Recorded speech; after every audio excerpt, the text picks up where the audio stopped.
आपने गांधी जन की बात कही, आपने गांधीवाद या गांधीज्म की बात नहीं की। वो ये इसमें क्या कोई थोड़ा सा कोई कुछ बारीक अंतर बारीक नहीं, बड़ा भारी अंतर है। अच्छा, गांधी जन का मतलब ये है कि मैं गांधी को पसंद करता हूँ और लेकिन मैं गांधी की पूजा नहीं करता। तो मेरी भक्ति नहीं है गांधी में। गांधी मेरे हमसफ़र हैं। इस किताब में भी है, अक्सर चर्चा होती है कि मुसलमान समझना है तो कुरान पढ़ लो। भाई मुसलमान सारे काम कुरान पढ़ के नहीं करते हैं, ठीक है ना। अब और ख़ास तौर से मुस्लिम सेक्सुअलिटी का जो सवाल है वो तो इतना केंद्रित है कुरान पर कि यहाँ 4 शादियाँ की हैं। मतलब सेक्स करने से पहले मुसलमान कुरान की आयत नहीं पढ़ता, या बलात्कार करने से पहले भी नहीं पढ़ता होगा।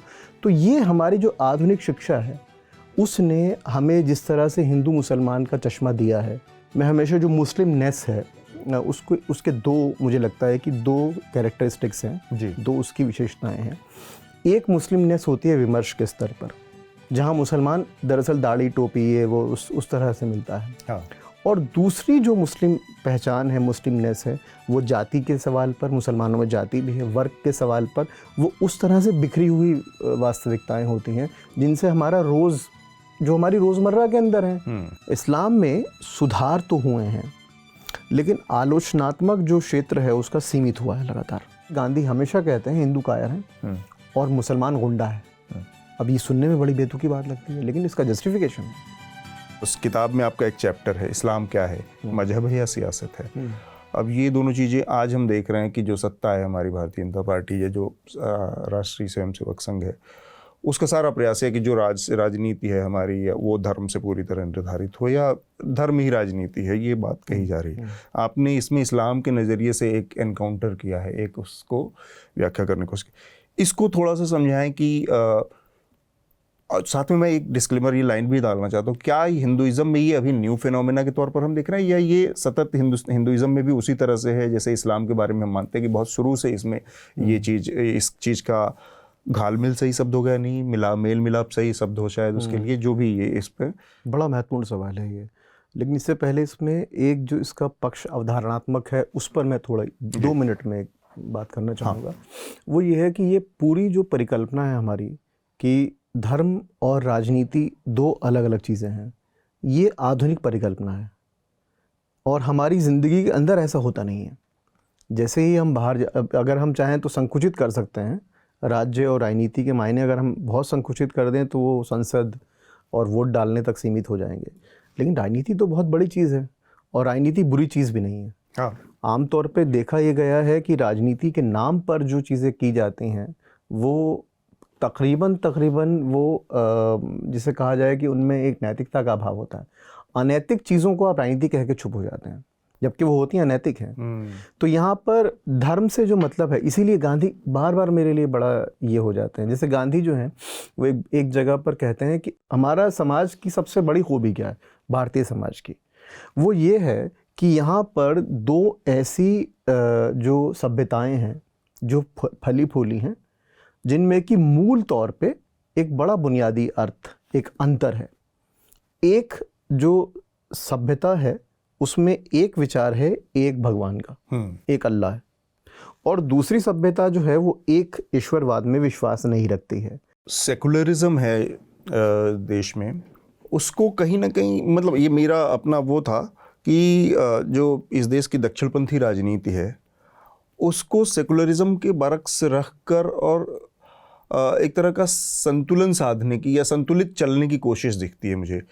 ये ऐसा क्यों, कोई सेंस था, कहीं दिमाग में चल रही थी बात कि ऐसा ना हो कि कोई कहीं बैकलैश जैसा हो सकता है अगर हम केवल एक तरफा अपनी बात कहें या केवल हम एक समूह को टारगेट करके और उसके ऊपर अपनी बात रखें। बहुत बहुत ईमानदाराना सवाल है ये और किसी भी ईमानदार पाठक के मन में आएगा। और इसका भी मैं 2 स्तर पर जवाब देना चाहूँगा। पहला स्तर का जो जवाब है वो ये है कि जिस तरह का हमारा जिसे हम सांप्रदायिकता कहते हैं, उस सांप्रदायिकता की आलोचना जिस तरह से हमने विकसित की है जी, और वो ख़ास तौर से औपनिवेशिक काल से लेकर आज तक, वो उसमें हमारा जो तर्क है वो ये रहा है कि अगर हम हिंदू सांप्रदायिकता को बुरा कहेंगे तो मुस्लिम सांप्रदायिकता को बुरा कहना पड़ेगा, तो एक बैलेंस हमको रखना पड़ेगा। 90 के दशक में जैसे ही जो सेकुलर शब्द लोकप्रिय होना शुरू हुआ तो हमने कहीं एक और ख़ास तौर से हमारे संस्थान में जितने भी विद्वान थे, आशीष नंदी विशेषकर जी, तो वो एक और तर्क विकसित करते हैं कि कहीं सेकुलरिज्म के साथ में भी कोई दिक्कत है, उसके साथ में भी कहीं पर कोई परेशानी है।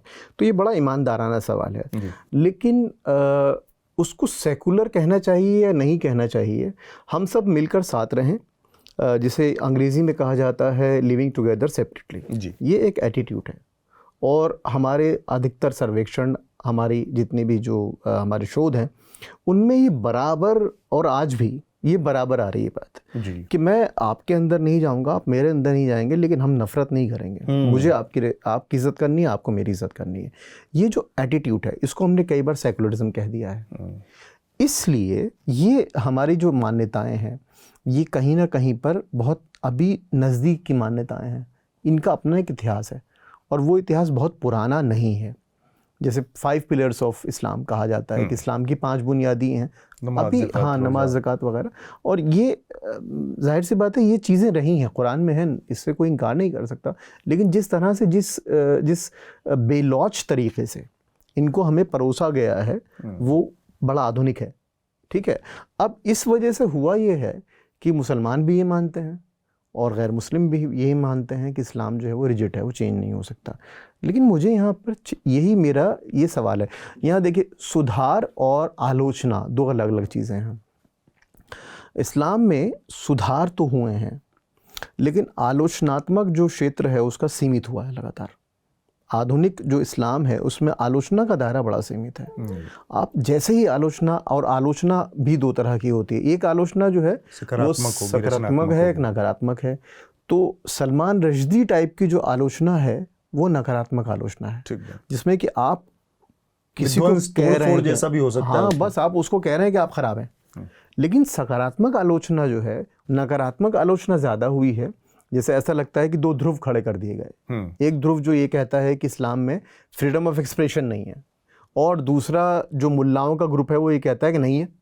दोनों दरअसल एक ही बात कर रहे हैं। फ्री में इतना ही मिलेगा। अगर पूरा इंटरव्यू देखना है बिना काटे पीटे तो सब्सक्राइब करें न्यूज़ लॉन्ड्री को। क्यों? क्योंकि हमारा स्लोगन है मेरे खर्च पे आज़ाद है खबरें, यानी आपके खर्च पे आज़ाद है खबरें। हम ऐड या विज्ञापन नहीं लेते। हमारी सारी पत्रकारिता, सारा जर्नलिज्म आपके खर्च पर इंडिपेंडेंट है। तो पूरा इंटरव्यू देखने के लिए सब्सक्राइब करें, लिंक पर क्लिक करें और अपने दोस्तों को भी बताएं।